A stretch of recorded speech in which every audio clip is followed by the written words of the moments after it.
اور فرماتے ہیں سلمہ بن اکوا سے پوچھا گیا تمہیں خوف نہیں تھا، ڈر نہیں تھا؟ 400 لوگوں کو اکیلے دوڑاتے چلے گئے، مدینے سے باہر بھی چلے گئے۔ تو جانتے ہیں کون سی طاقت تھی ان کے پاس، سلمہ بن اکوا کے پاس، جو ان کو خوف سے آزاد کر رکھی تھی۔ فرماتے ہیں ایک بار رسول اللہ صلی اللہ علیہ وسلم صحابہ سے بیعت لے رہے تھے، ہاتھ میں ہاتھ لے کر بیعت کر رہے تھے، تو سب حضور کے پاس ہاتھ دے رہے تھے، بیعت کر رہے تھے۔ حضور نے مجھ سے کہا سلمہ بن اکوا آ جاؤ، تم بیعت کر لو میرے ہاتھ پر۔ میں نے عرض کیا یا رسول اللہ پہلے ہی میں بیعت کر چکا ہوں، ایک بار وہ بیعت کر چکے تھے۔ حضور نے فرمایا دوبارہ کر لو، اس میں کیا حرج ہے؟ حضرت سلمہ بن اکوا کہتے ہیں میں نے دوبارہ حضور کے ہاتھ میں ہاتھ دیا، حضور نے بیعت کیا۔ تھوڑی دیر گزری تھی کہ صحابہ بیعت کر رہے تھے، حضور نے پھر پکارا سلمہ بن اکوا بیعت کیوں نہیں کر لیتے؟ کہا یا رسول اللہ میں نے 2 بار بیعت کی ہے۔ حضور نے فرمایا تیسری بار کر لو، کیا حرج ہے؟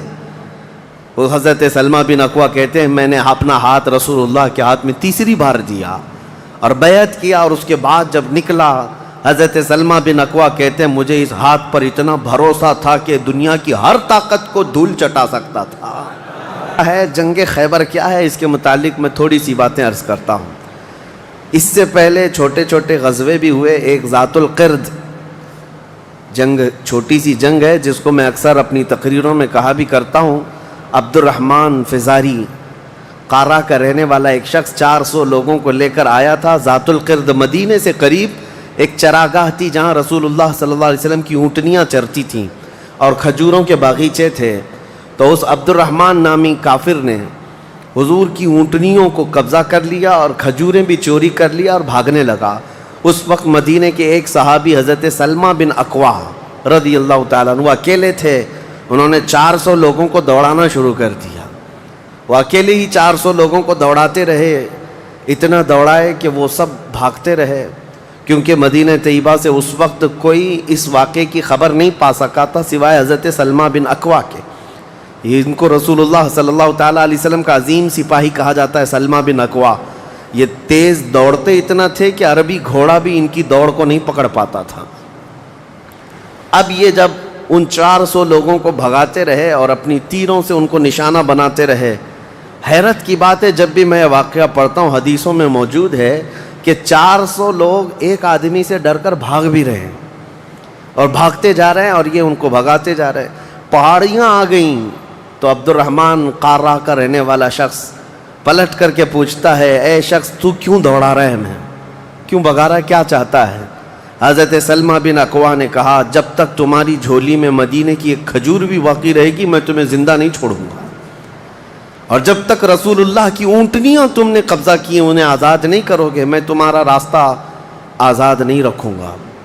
اور دوڑاتے رہے، کئی لوگ اس میں سے گھوڑے سے گر جاتے تھے، ان کی گردن پر یہ صرف پیر رکھتے وہ وہیں ٹھنڈا ہو جاتا، یہاں تک کہ وہ پہاڑیوں کے اوپر چڑھ گئے۔ عبد الرحمن نے اپنے ساتھیوں سے کہا کہ لوگوں ان کی ساری کھجوریں پھینک دو، جتنی چادریں ہیں بچھا دو اور جتنی اونٹنیاں ہیں انہیں چھوڑ دو، ورنہ یہ ہم میں سے کسی کو بھی زندہ نہیں چھوڑے گا۔ تو اس کی بات پر سارے لوگوں نے اپنی اپنی کھجوریں جو لوٹے تھے مدینے کے باغات سے سب چھوڑ دیا، اونٹنیاں بھی چھوڑ دیں، سب کو جمع کیا۔ حضرت سلمہ بن اکوا نے کھجوروں کو چادر میں اور تنہا وہ سارا مال اٹھا کر کندھے پر، اور حضور کی اونٹنیاں ہانکتے ہوئے مدینے کی طرف لا رہے تھے، اکیلے آ رہے تھے۔ بیچ راستے میں پھر حضرت ابو قتادہ رضی اللہ تعالیٰ عنہ سے ملاقات ہوئی، پوچھا کہاں سے آ رہے ہو؟ تو حضرت سلمہ بن اکوا نے واقعہ کہہ کر کے سنایا، کہا کہ چلو رسول اللہ صلی اللہ علیہ وسلم راستے میں ہی ہیں۔ حضور سے ملاقات ہوئی، حضور نے کہا کہ تم صحیح سلامت آ گئے، ہمیں واقعے کی خبر پہلے سے مل گئی تھی۔ تو ابھی بھی کہنے لگے یا رسول اللہ میں نے ان کو پانی تک پینے نہیں دیا، اگر آپ حکم فرمائیں تو ان سب کا پیچھا کر کے ان کو یہیں ختم کر دیں گے۔ نبی پاک صلی اللہ علیہ وسلم نے مسکرا کر فرمایا تمہاری جو اونٹنیاں تھی، تمہارے جو کھجور تھے اس کے تم مالک ہو گئے ہو، ان کا راستہ چھوڑ دو۔ تب یہ واپس آئے۔ حضرت سلمہ بن اکوا، اعلیٰ حضرت امام محمد رضا خان فاضل بریلوی رضی اللہ تعالیٰ عنہ نے اس روایت کو نقل فرمایا اور فرماتے ہیں سلمہ بن اکوا سے پوچھا گیا تمہیں خوف نہیں تھا، ڈر نہیں تھا؟ 400 لوگوں کو اکیلے دوڑاتے چلے گئے، مدینے سے باہر بھی چلے گئے۔ تو جانتے ہیں کون سی طاقت تھی ان کے پاس، سلمہ بن اکوا کے پاس، جو ان کو خوف سے آزاد کر رکھی تھی؟ فرماتے ہیں ایک بار رسول اللہ صلی اللہ علیہ وسلم صحابہ سے بیعت لے رہے تھے، ہاتھ میں ہاتھ لے کر بیعت کر رہے تھے، تو سب حضور کے پاس ہاتھ دے رہے تھے، بیعت کر رہے تھے۔ حضور نے مجھ سے کہا سلمہ بن اکوا آ جاؤ، تم بیعت کر لو میرے ہاتھ پر۔ میں نے عرض کیا یا رسول اللہ پہلے ہی میں بیعت کر چکا ہوں، ایک بار وہ بیعت کر چکے تھے۔ حضور نے فرمایا دوبارہ کر لو، اس میں کیا حرج ہے؟ حضرت سلمہ بن اکوا کہتے ہیں میں نے دوبارہ حضور کے ہاتھ میں ہاتھ دیا، حضور نے بیعت کیا۔ تھوڑی دیر گزری تھی کہ صحابہ بیعت کر رہے تھے، حضور نے پھر پکارا سلمہ بن اکوا بیعت کیوں نہیں کر لیتے؟ کہا یا رسول اللہ میں نے 2 بار بیعت کی ہے۔ حضور نے فرمایا تیسری بار کر لو، کیا حرج ہے؟ وہ حضرت سلمہ بن اکوا کہتے ہیں میں نے اپنا ہاتھ رسول اللہ کے ہاتھ میں تیسری بار دیا اور بیعت کیا، اور اس کے بعد جب نکلا حضرت سلمہ بن اکوا کہتے ہیں مجھے اس ہاتھ پر اتنا بھروسہ تھا کہ دنیا کی ہر طاقت کو دھول چٹا سکتا تھا، کہ رسول اللہ کے ہاتھ میں دیا ہوا ہاتھ ہے۔ ان کے پاس جو بے خوف ہونے کے لیے کوئی دولت تھی نا، بے باک ان صحابہ کو اگر کوئی چیز بناتی تھی تو یہی چیز ہے عشق مصطفیٰ، محبت مصطفیٰ، جس کو بریلی کے امام نے فرمایا ہے خوف نہ رکھ رضا ذرا تو ہے عبد مصطفیٰ، تیرے لیے امان ہے، تیرے لیے امان ہے۔ کسی شاعر نے کہا تھا کہ دیوان گانے عشق محمد کو دیکھ کر گھبرا گئی ہے گردش دوراں کبھی کبھی۔ حضور کے عاشقوں کو دیکھ کر کے دنیا کی طاقتیں بھی گھبرا جاتی تھیں کہ ان کے پاس ہے کون سی طاقت۔ تو یہ جو چھوٹی سی جنگ واقع ہوئی اس کو ذات القرد کہتے ہیں۔ اس کے 3 دن کے بعد ہی خیبر کی جنگ شروع ہو گئی تھی۔ اب خیبر پر ہم آتے ہیں۔ خیبر کیا ہے؟ تقریباً مدینہ طیبہ سے 320 کلومیٹر دور یا 300 کلومیٹر کے قریب ایک بستی ہے جس کو خیبر کہتے ہیں۔ خیبر یہودیوں کا گڑھ ہے، یہودیوں کا مرکز، اور اس وقت سے لے کر کے حضور صلی اللہ تعالیٰ علیہ وسلم کی مدینہ طیبہ آمد سے بھی کافی پہلے سے خیبر میں یہودیوں نے ایسا اپنا وہ جمایا ہوا تھا کہ پورے عرب کے سب سے بڑے مالدار یہودی خیبر میں رہتے تھے، اور جنگی طاقت بھی سب سے زیادہ ان کے پاس تھی، اور غرور اور گھمنڈ اتنا تھا، پیسوں پر بھی اور جنگ پر بھی، طاقت پر بھی، کہ وہ کسی کو بھی ڈرا دیتے تھے۔ اور جب سے نبی پاک صلی اللہ علیہ وسلم مدینہ طیبہ آئے ان کی دشمنی اتنی بڑھ گئی تھی کہ آپ کو معلوم ہونا چاہیے کہ جو جنگ خندق ہوئی تھی اس کا واقعہ بھی میں نے تفصیل سے بتا دیا۔ مدینہ طیبہ جنگ خندق جس وجہ سے ہوئی اس کا سبب یہودی تھے۔ یہودیوں نے مکہ کے کافروں کو، مشرکوں کو، نجد کے کافروں کو، سب کو جمع کیا تھا اور پانی کی طرح پیسہ بہایا تھا جنگ میں۔ 12,000 لوگوں کو رسول اللہ کے خلاف اکٹھا کیا تھا یہودیوں نے۔ یہ خیبر کے یہودی تھے، کیونکہ نبی پاک صلی اللہ تعالیٰ علیہ وسلم جب تشریف لائے تھے 2 قبیلے یہودیوں کے مدینے میں آباد تھے، بنو نذیر اور بنو قریظہ۔ آپ کو میں نے سیرت کے بیان میں یہ بھی بتا دیا تھا، اور یہ دونوں قبیلوں نے حضور صلی اللہ علیہ وسلم کے ساتھ غداری کی تھی، وعدہ خلافی کیا، معاہدہ جو تھا اس کو توڑ دیا۔ اس کی وجہ سے ان یہودیوں کو جو مدینے میں رہتے تھے جلا وطن کر دیا گیا تھا، نکال کر باہر کر دیا گیا۔ تو جتنے مدینے سے نکالے ہوئے یہودی تھے وہ سب خیبر میں جا کر جمع ہو گئے تھے۔ خیبر میں جا کر کے ان لوگوں نے اڈا بنا لیا تھا، اور ڈیلی ان کی صرف اور صرف یہی منصوبہ بندی ہوتی تھی کہ محمد صلی اللہ علیہ وسلم اور ان کے ساتھیوں کو کیسے مارا جائے، کیسے قتل کیا جائے۔ کوئی بھی دور دراز سے اگر چھوٹی سی دشمنی رکھتا تھا رسول اللہ سے تو یہ یہودی خیبر کے پورا کا پورا مال ان کے پاس بھیجتے اور ان کو کھڑا کرتے کہ تم جاؤ، ہم سپورٹ میں ہیں، ہم سپورٹ کریں گے۔ ساری جنگوں میں مشرکوں کا سپورٹ کرتے تھے۔ اب میں آپ کو بتاؤں جن کے دلوں میں اتنا زہر بھرا ہوا تھا رسول اللہ صلی اللہ علیہ وسلم کی دشمنی کا، اب ان لوگوں نے دیکھا کہ یہ اب ان کی طاقت بڑھتی جا رہی ہے، اور بادشاہوں کو تک ان لوگوں نے اسلام پیش کر دیا، اور اسلام اب مکہ مدینے کا نہیں رہ گیا، اب تو ایران بھی چلا گیا ہے، مصر بھی چلا گیا ہے، حبشہ بھی چلا گیا ہے، یمن بھی چلا گیا ہے۔ تو ان کے پیٹ کا درد اور بڑھ گیا۔ ان لوگوں نے پھر اب فیصلہ کرنا شروع کیا کہ اب سارے لوگوں کو جمع کرتے ہیں۔ ایک قبیلہ تھا بنو غطفان، یہ مشرکوں کا قبیلہ تھا، اور وہ جنگی طاقت بہت زیادہ رکھتے تھے۔ اس وقت عرب میں وہ نڈر مانے جاتے تھے. یہودیوں نے ان کو بلا کر کے جنگ کا پلان کیا کہ مدینے پر اچانک چڑھائی کریں گے اور تہس نہس کر کے رکھ دیں گے, کسی کو خبر بھی نہ ہو, پورے مدینے کی اینٹ سے اینٹ بجا دیں گے. انہوں نے پلان کیا راتوں رات, لیکن مخبر صادق رسول اللہ صلی اللہ تعالیٰ علیہ وسلم کا حال یہ ہے, اور کوئی غیب کیا تم سے نہاں ہو بھلا. نبی پاک صلی اللہ تعالیٰ علیہ وسلم کو خبر ہوئی کہ یہودیوں نے میٹنگ کی ہے اور راتوں رات مدینے پر چڑھائی کرنے والے ہیں. دوسرے دن حضور پاک صلی اللہ تعالیٰ علیہ وسلم نے صحابہ کو جمع کیا, تو جتنے صحابہ تھے سب جمع ہو گئے. تقریباً 1600 صحابہ تھے. کتنے؟ 1600 صحابہ. 1600 صحابہ مدینہ طیبہ سے نکل پڑے حضور کے ساتھ کہ ان یہودیوں کو خیبر سے نکلنے سے پہلے ان کا راستہ ہم روکیں گے کہ مدینے پر کوئی بھی چڑھائی نہ کر سکے. جب رسول اللہ صلی اللہ علیہ وسلم صحابہ کو لے کر چل پڑے, چال الٹی پڑ گئی. یہودیوں نے یہ سوچا تھا کہ مدینے پر اچانک حملہ ہوگا, کسی کو کانوں کان خبر نہیں ہوگی, لیکن ایسا ہوا کہ 8 دن کے بعد اچانک حضور خیبر پہنچ گئے, ان کو کانوں کان خبر بھی نہیں ہوئی.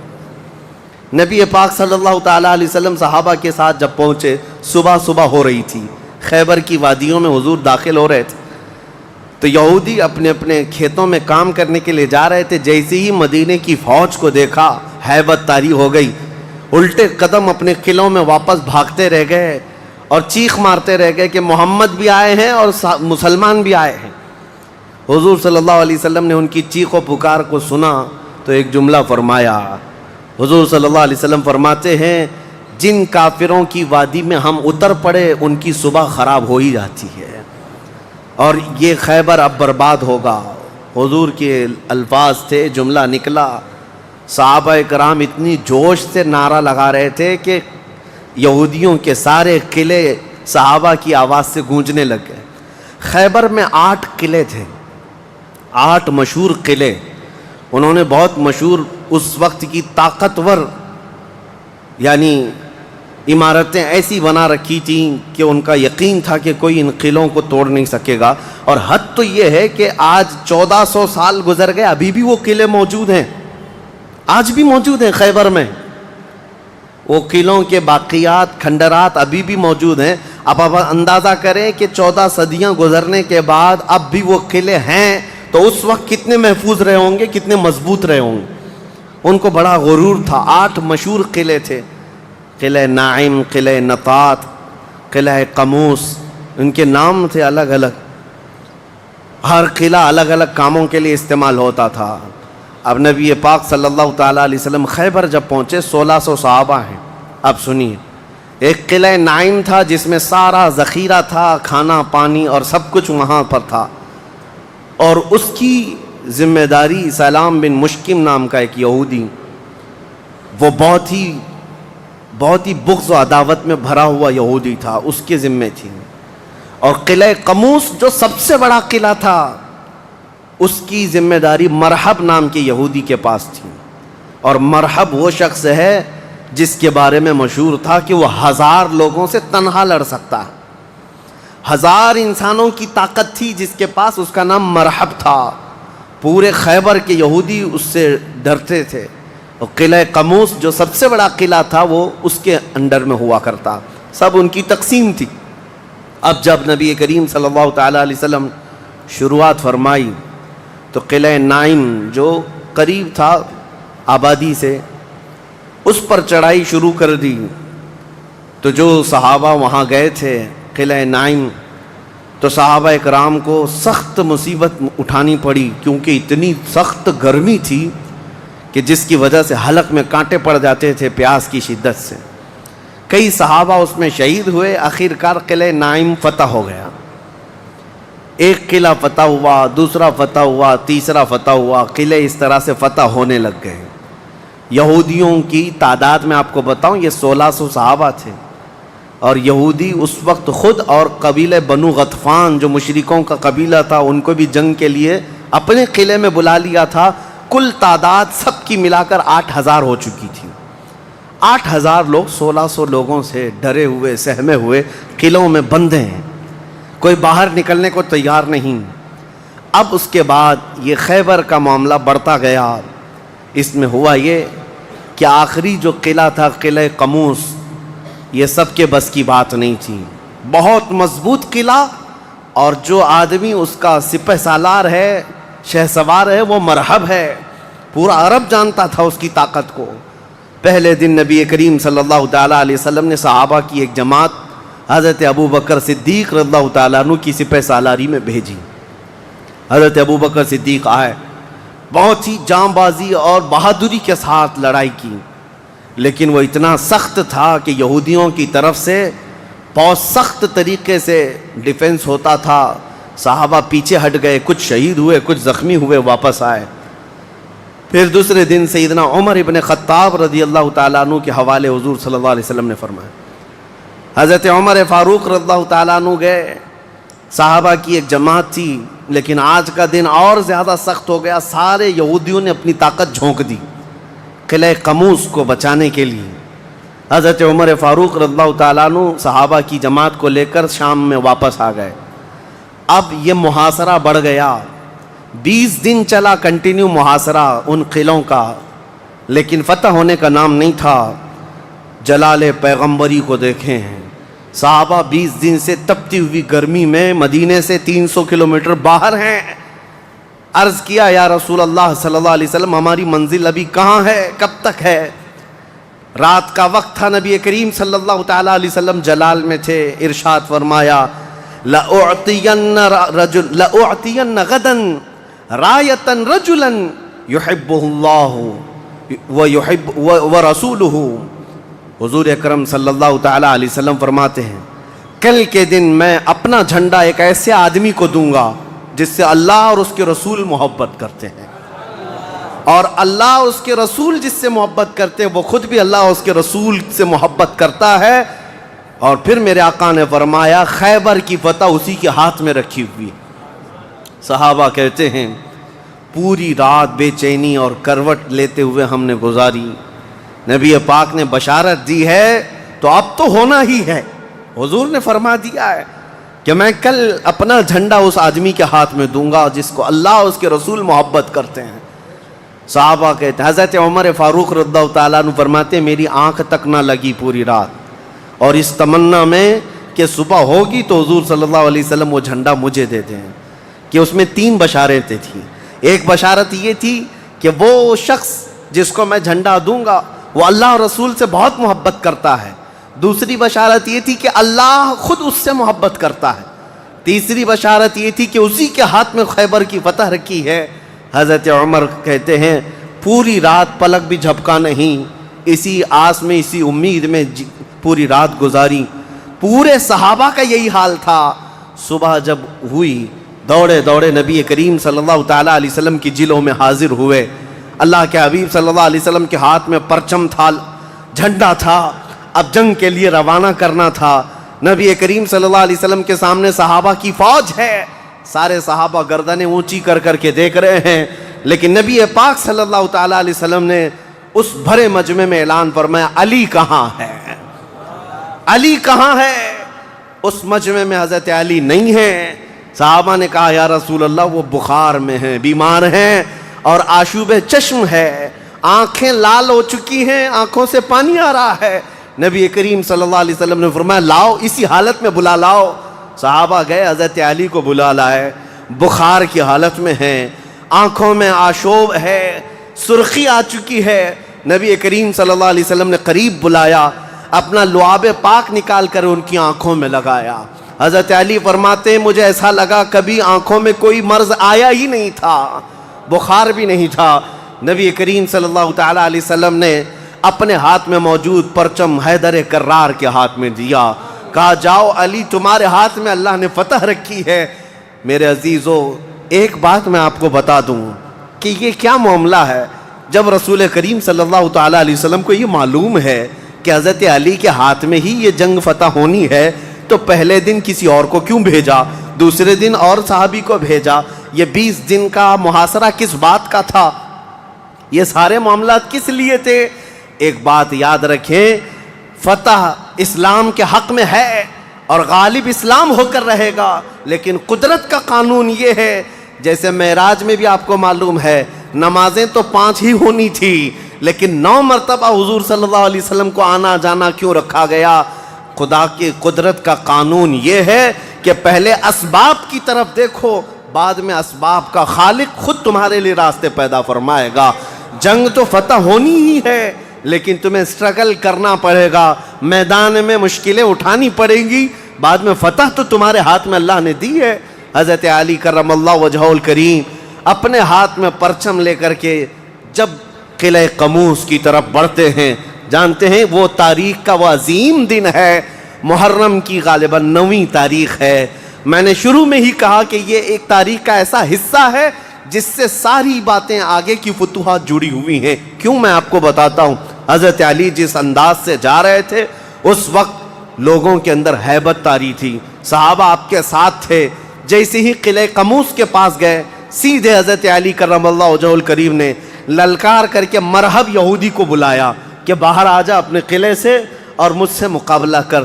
وہ ہاتھی کی طرح سے ڈیل ڈول رکھتا تھا اور خرامہ خرامہ سامنے آیا اور للکار کر کے کہنے لگا قد علمت خیبر انی مرحب شاک السلاحی مجرب، تمہیں معلوم ہے پورا خیبر مجھے جانتا ہے کہ میں مرحب ہوں۔ شعر پڑھ رہا تھا، پورا خیبر جانتا ہے کہ میں مرحب ہوں، سر سے لے کر پیر تک ہمیشہ ہتھیار میں رہتا ہوں، اور نہایت ہی تجربہ کار آدمی کہ جس کا وار کبھی خالی نہیں جاتا ہے۔ اس کے جواب میں مولا علی کرم اللہ وجہہ الکریم فرماتے ہیں انا الذی سمتنی امی حیدرا کلیث غابات کریہ المنظرا، تجھے پتا ہے میری ماں نے ہی میرا نام حیدر رکھا ہے۔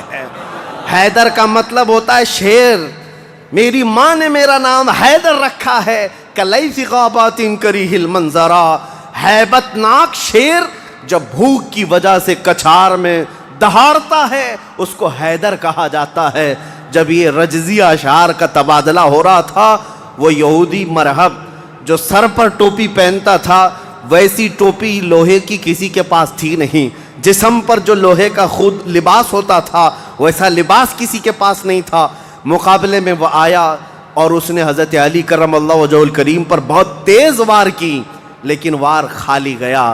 حضرت علی کرم اللہ وجہہ الکریم پر کوئی وار نہیں آیا۔ پلٹ کر جب حیدر کرار نے وار ماری تو اس کی خود کو ٹوپی کو کاٹتا ہوا یہاں تک کہ اس کے جبڑوں تک حضرت علی کی تلوار آ گئی، اس کے دانتوں کو تک کاٹتی ہوئی آ گئی۔ اس کے بعد دوسرا وار بھی نہیں پڑا تھا کہ مرحب زمین پر ڈھیر ہو کر تڑپنے لگ گیا۔ اتنا ہی نہیں ہے کہ یہ منظر دیکھ کر کے جتنے یہودی تھے سب کے سب ٹوٹ پڑے۔ کس پر؟ حیدر کرار پر۔ اکیلے بطل جلیل ہیں، جس طرف سے آتے تھے صحابہ کہتے ہیں حضرت علی کی تلوار اس دن جو چمک رہی تھی ہمارے جسموں میں ہیبت طاری تھی، کبھی ادھر چمکتی ہے کبھی ادھر چمکتی ہے۔ آپ کو پتا ہے ایک لقب آپ کا کرار ہے۔ کرار کا مطلب کیا ہوتا ہے؟ پلٹ پلٹ کر کے حملہ کرنے والا، اور ایسا حملہ کرنے والا کہ سامنے والے کو سنبھلنے کا موقع بھی نہیں دیتا۔ حضرت علی کی تلوار نے اتنے وار کیے کہ یہودیوں کی صفیں درہم برہم ہو گئیں۔ بعض تو لوگوں نے یہ سوچا کہ جان بچانے میں عافیت ہے، جب ہمارا سردار ڈھیر ہو کر تڑپ رہا ہے ہمیں اس سے مقابلے کی کیا تاو ہے۔ بڑھتے گئے حضرت علی، سیدھے قلعہ قموس جو تھا وہاں جا کر کے کھڑے ہو گئے تو یہودیوں میں ایک اعلان ہوا کہ اگر یہ علی بن ابی طالب قلعے کے اندر گھس گیا تو خیبر قیامت تک ہمارے ہاتھ میں نہیں آ سکتا، اپنی طاقت لگا دو۔ سارے یہودی ٹوٹ پڑے، جتنی فوجیں تھی ٹوٹ پڑی۔ جانتے ہیں حضرت علی اپنا ڈیفنس کیسا کر رہے تھے، اپنے بچاؤ کے لیے کیا کر رہے تھے؟ قلعہ قموس کے دروازے کو جو پھاٹک تھا ایک ہاتھ سے اکھاڑ دیا اور بائیں ہاتھ سے صرف دروازہ پکڑتے تھے، سیدھے ہاتھ سے تلوار سے حملہ کیا کرتے تھے۔ ایک ہاتھ میں دروازہ لے کر کے ڈیفنس کر رہے ہیں، ڈھال بنائے ہوئے ہیں، جہاں سے تیر آئے یا تلوار آئے اس دروازے سے آپ نے اپنے آپ کا ڈیفنس کیا ہے۔ صحابہ کہتے ہم دیکھتے رہے، وہ دروازے کو ایسے اپنے ہاتھ میں نچا رہے تھے جیسے کوئی چھوٹا کھلونا اپنے ہاتھ میں نچایا جاتا ہے۔ حضرت علی کرم اللہ وجہہ الکریم نے اس قلعے کا پھاٹک توڑ دیا جس کو 20 دنوں سے صحابہ جا کر کے آ رہے تھے، توڑ نہ سکے تھے۔ پھر اس کے بعد جب جنگ ٹھنڈی ہوئی بعض لوگ یہ کہتے ہیں کہ قلعے کا پھاٹک اٹھا کر کے پھینک دیا، پھینکا نہیں، پوری جنگ بھر حضرت علی اس دروازے کو پکڑ کر کے جنگ کرتے رہے اور قلعے کے اس دروازے کو اپنی ڈھال بنائے رہے. جب یہودی سرد پڑ گئے، ٹھنڈے پڑ گئے، تو اس قلعے کے دروازے کو آپ نے اٹھا کر پھینک دیا. صحابہ کہتے ہیں ہم بعد میں، چونکہ وہ راستے میں پڑا تھا، اٹھانے کے لیے گئے تو 40 صحابہ مل کر کے اس دروازے کو اٹھا نہ پا رہے تھے. جو تنہا حیدر کرار اتنی دیر تک اپنے ہاتھ میں لے کر کے لڑتے رہے. کون ہے یہ حیدر کرار؟ یہ وہی حیدر کرار ہے جب رسول اللہ صلی اللہ علیہ وسلم نے مکہ مکرمہ میں سب سے پہلے اسلام کی دعوت دی تھی تو مکہ والوں نے انکار کیا تھا.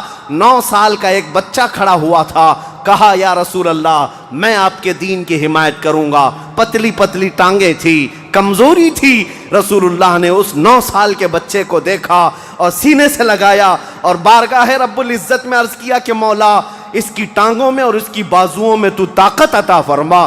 وہ 9 سال کا بچہ جب 25 سال کا ہو گیا تو فاتح خیبر بن کر کے نکلا، حیدر کرار بن کر کے نکلا. اسی لیے سچ کہا ہے جس نے کہا ہے شاہ مرداں شیر یزداں قوت پروردگار، لا فتح الا علی لا سیف الا ذوالفقار.